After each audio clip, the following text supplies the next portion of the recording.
This presentation is titled From Healing the Divide to Taking a Side. I'm representing the Natural History Museum, a traveling pop-up museum founded by Not an Alternative in 2014. We work with artists, scientists, environmental justice advocates, Indigenous nations, and museum workers to organize exhibitions and public programs that reinterpret nature from the perspective of environmental justice, connecting grassroots social movements to historical and contemporary political conflicts that are buried in many museums. After spending our first few years getting fossil fuel oligarchs booted from the boards of some of the country's largest natural history museums, we've been working for the past 5 years with Indigenous communities in North America who are leading some of the most contested fossil fuel infrastructure struggles on the continent. I'm going to talk about a few of our projects today, but before I get there, I'd like to invite us to explore the theme of this workshop. By proposing a framework to think about the politics of designing for cohabitation, I'm hoping we can widen the conversation about what such a project can and should entail.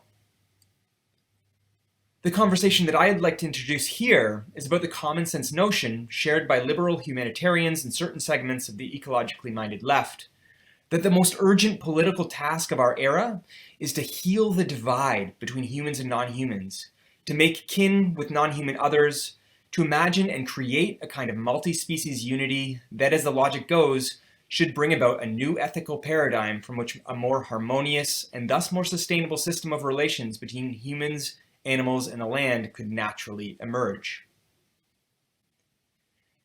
Jason W. Moore offers some clues about the historical nature of this task, showing how the sense that humans are separate from nature is not a transhistorical phenomenon, but is rather an idea that emerged with the rise of modern capitalism. For Moore, the construction of nature as something outside society offered ideological support for the extraction of resources and dispossession of peoples all over the world, reinforcing a capitalist relation to ecology where ecosystems, like commodities, are treated as discrete and bounded things that can either be plundered or protected without consequence for the spaces, places, and societies that surround them. While Moore is clear that combating the nature-society dualism is not the same thing as combating capitalist exploitation and expropriation, others have made it seem like dissolving this conceptual division provides a kind of miracle cure to the ecological ills of fossil capitalism.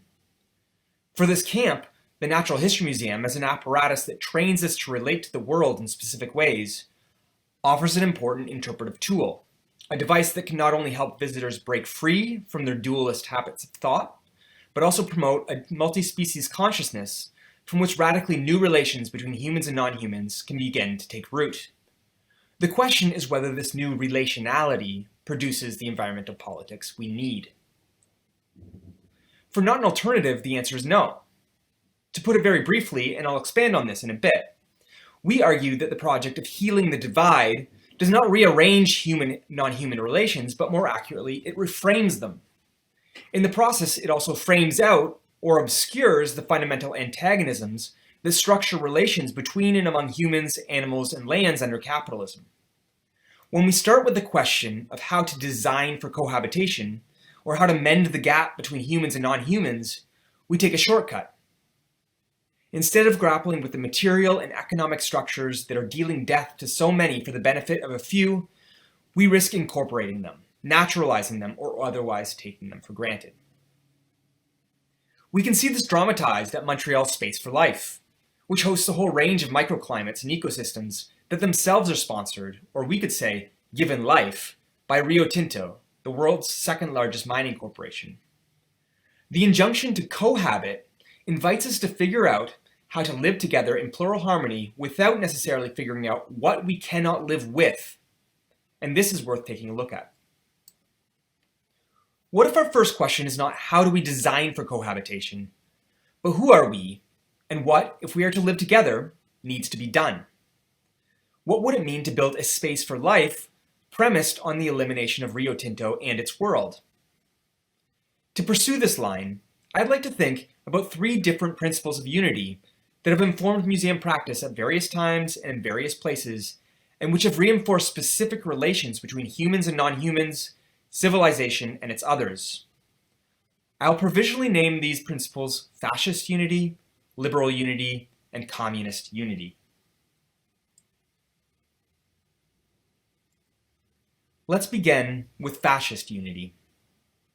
Fascist unity is the unity of the nation or master race, conceived as one bounded collective against all others. The unifying horizon of fascism is premised on the eradication of everything beyond its self-imposed and rigorously guarded borders. As the Nazis made crystal clear, fascism's dream of unity is realized by means of extermination and eugenics. It's no wonder then that the large natural history museums of London, Paris, and New York, among others, were major supporters of the eugenics movement of the early 20th century. As outgrowths of the imperialist campaigns of the 19th and 20th centuries, such museums were put to use in the building of fascist unity. They served this function by collecting and displaying as natural history everything that was deemed to be outside the domain of civilization. We can see how this underlying logic naturalized deeply weird combinations, making human zoos, prehistoric megafauna, rocks, exotic animals, insects, and indigenous cultures appear at home under one roof. By putting human and non-human others on display, the large natural history museums of the major imperial powers helped to produce the unity of their nations, training their visitors to develop a distinct racial consciousness, a sense of collectivity based on the difference between viewer and viewed. This sense of collectivity cut across classes, working for capitalism precisely by obscuring antagonisms between workers and bosses who are of the same nation and or race. Museums of this kind trained citizens to distinguish themselves from non-human others, cultivating the fetishization, hatred, and subordination of the non-human, including oppressed groups from slaves to dispossessed indigenous nations whose asserted inhumanity was a precondition for capitalist accumulation in the colonies. If fascist unity is the unity of one nation against the rest, liberal unity is the unity of the whole world holding hands, where there are no divisions, where all lives matter. By integrating all things within a conceptual unity, liberalism obfuscates essential differences and undermines the basis for political struggle. Liberal unity is liberal because it rests on a notion of equality, founded on universal inclusion. All positions can be harmonized and managed within the social whole. It is the project of mending all divisions by assimilating, including, or recognizing historical others within an already existing social structure that presupposes that all relations are relations between supposedly free individuals. In this assimilative process, collective modes of relating to life and land are outlawed or pushed underground. Where fascism fights class struggle by fostering a patriotism that cuts across class lines, liberal unity undermines the basis for class struggle by denying the fundamental antagonisms that distinguish us from them. Where fascist unity is most clearly invoked and produced by the great natural history museums of the 19th and early 20th centuries, the museums that continue to be subject to the most sustained protest and anti-colonial critique, liberal unity might find form in the ecological designs of the mid to late 20th century. Consider the famous penguin pool at the London Zoo, designed by Bertold Lubetkin and the Tickton Group in 1934, which might offer something of an inversion of the so-called biophilic design of the insectarium that we're here to talk about. As Peter Anker, among others, have shown, the penguin pool stood as a revolutionary innovation in environmental design because it broke from the long-standing naturalistic method of zoo design, the attempt to reproduce the natural habitat of the animal, in favor of what he calls a geometric method, which attempts to present animals in unnatural settings, more closely resembling the built environment. As Anker argues, this method of design was an effort to model a principle of healthy coexistence, which presupposed that all species could prosper if they were given the opportunity to live in a healthy and peaceful environment.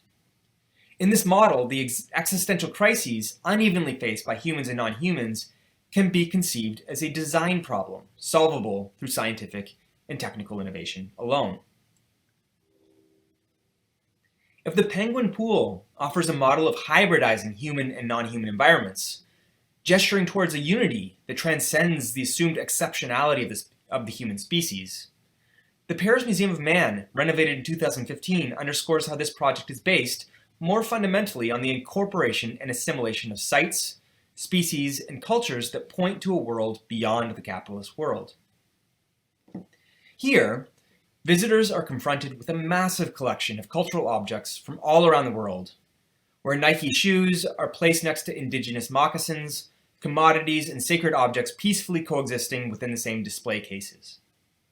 Radically upending the drama of the traditional Natural History Museum, where the fundamental antagonism between civilization and its others is cast in the harsh light of day.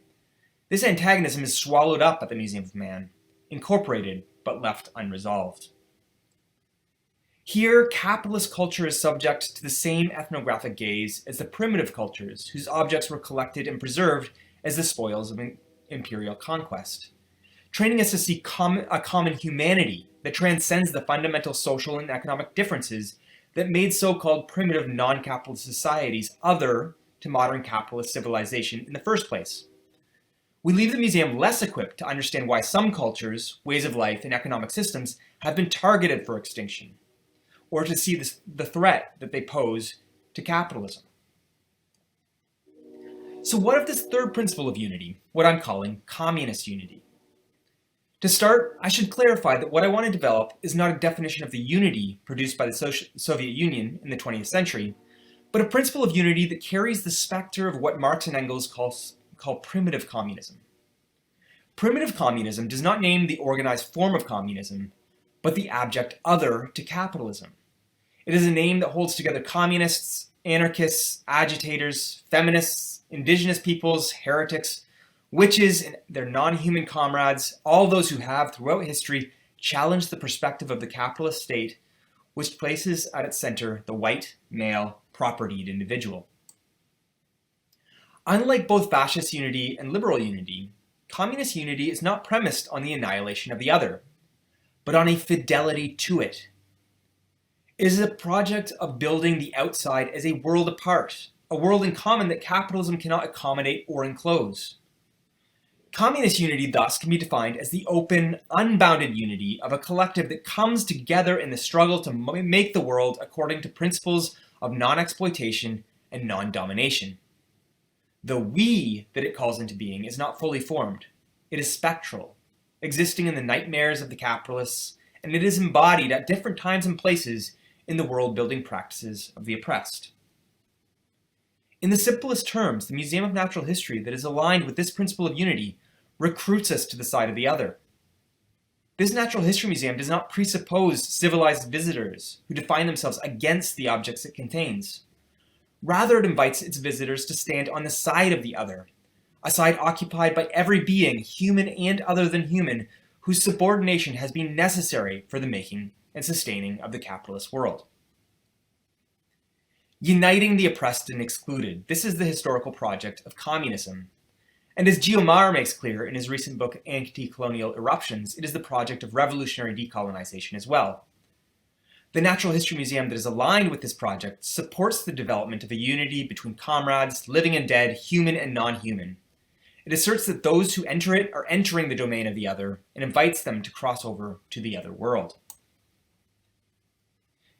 If it's not already clear, the Natural History Museum is oriented around this third principle of unity.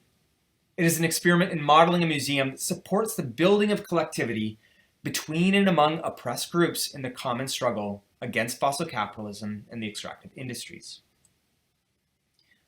With the time that remains, I'd like to show you a few projects we've worked on over the past 8 years to give a sense of the ways in which the museum might organize itself around the struggles of Indigenous and other communities that are forced to live on the front lines of environmental injustice, focusing on a few projects we've been working on with the House of Tears Carvers of the Lummi Nation, an Indigenous nation in the Pacific Northwest, which has been leading efforts to block extractive projects across the region for decades. The first project is Whale People, a campaign, exhibition, and traveling infrastructure we developed to support the Lummi's campaign to protect the Salish Sea. For more than a decade, the House of Tears Carvers have been carving totem poles, putting them on flatbed trailers, and bringing them to communities across North America to build alliances in the struggle to protect the land and water for the generations to come. The totem pole journeys visit indigenous communities, farmers and ranchers, scientists, and faith-based communities, engaging groups in ceremonies led by Lummi elders. At each ceremony, participants are invited to touch the totem pole, to give it their prayers and power, and to receive its power in turn. The goal of the totem pole journeys is to connect communities on the front lines of environmental struggle, and to build through ceremony a multiracial collective that did not previously exist.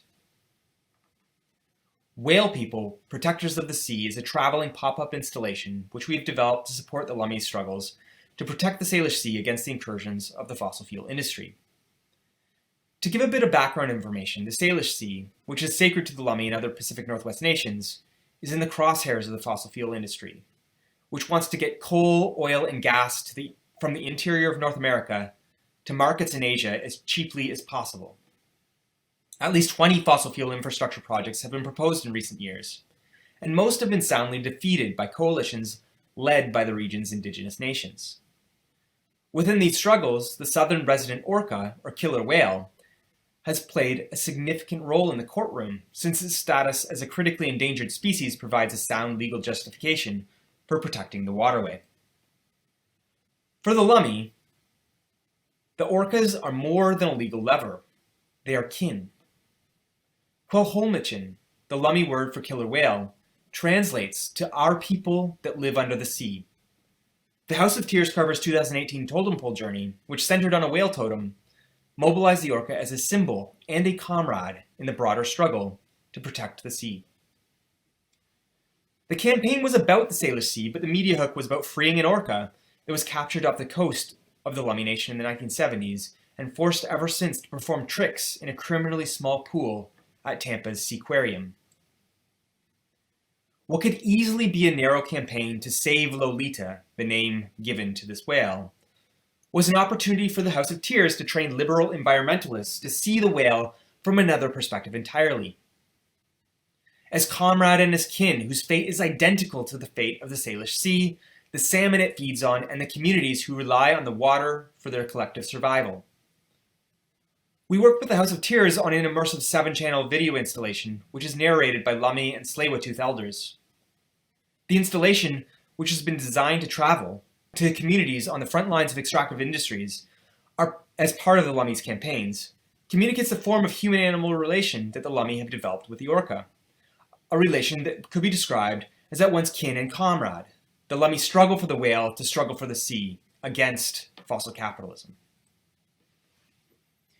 Our latest collaboration, The Red Road to DC, was a sort of exhibit that traveled across the land, a cross-country totem pole journey that aimed to support local communities' efforts to protect sacred places threatened by dams, mining, and oil and gas extraction. The journey highlighted the critical importance of tribal nations in decisions on land, water, and infrastructure projects, and demanded that the US government respects the international legal standard of free, prior, and informed consent in its negotiations with tribal nations. The Red Road to DC began at the Lummi Nation, where the tribe is fighting to protect the Salish Sea, orcas, and salmon from tanker traffic and pollution. From there, the pole traveled to Nez Perce territory in Idaho, where tribal leaders are fighting for the removal of 4 dams on the lower Snake River, which have had devastating effects on the salmon, as well as the people who rely on fishing for their survival and sustenance. It then went to Bears Ears National Monument in Utah, which was open to oil and gas extraction by the Trump administration, and to Greater Chaco region in New Mexico, where oil companies have been given permits to drill despite the area's historic cultural importance to the Hopi, Navajo, and Pueblo nations. It then headed north to the sacred Black Hills in South Dakota, where Lakota activists are leading the Land Back campaign with a call to return Mount Rushmore to its original custodians, to the Missouri River and Standing Rock, where the struggle against the Dakota Access Pipeline remains very much alive, to the rice fields of the White Earth Reservation in Minnesota, where water protectors are fighting to block the construction of the Line 3 pipeline, which promises to transport nearly 1 million barrels of tar sands per day from Alberta to Wisconsin, and to Mackinac City, Michigan, where the Bay Mills Indian community have been fighting the existing Line 5 pipeline, as well as a plan to build a new pipeline tunnel under the Straits of Mackinac.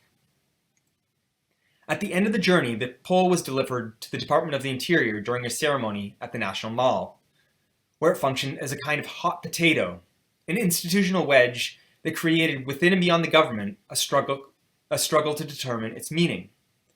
From a liberal perspective, the gifting of the pole represented a move towards reconciliation, a public display of respect and reciprocity between the Biden administration and the indigenous nations that came together on the journey.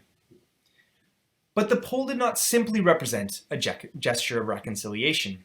It also represented a threat to the administration, a risky thing to associate with because it represented the coming together of dozens of groups that have committed to fighting the Biden administration's ongoing deals with oil and gas. Our work within the Red Road to DC was in part to push forward this latter interpretation, to highlight the divisive unity imbued in the totem pole, which both symbolized and strengthened bonds of solidarity between communities whose local campaigns to protect sacred sites combine into one collective struggle against fossil capitalism. While I'm here, other representatives of the NHM are in Pittsburgh, joining our Lummi comrades and a delegation of Indigenous and Gulf South activists and community leaders for a counter-summit on the occasion of the 13th Clean Energy Ministerial, where world energy ministers and business leaders are meeting to discuss so-called solutions to the climate emergency, which include carbon capture, blue hydrocarbon, and fracked gas, false solutions to perpetuate fossil fuel dependence.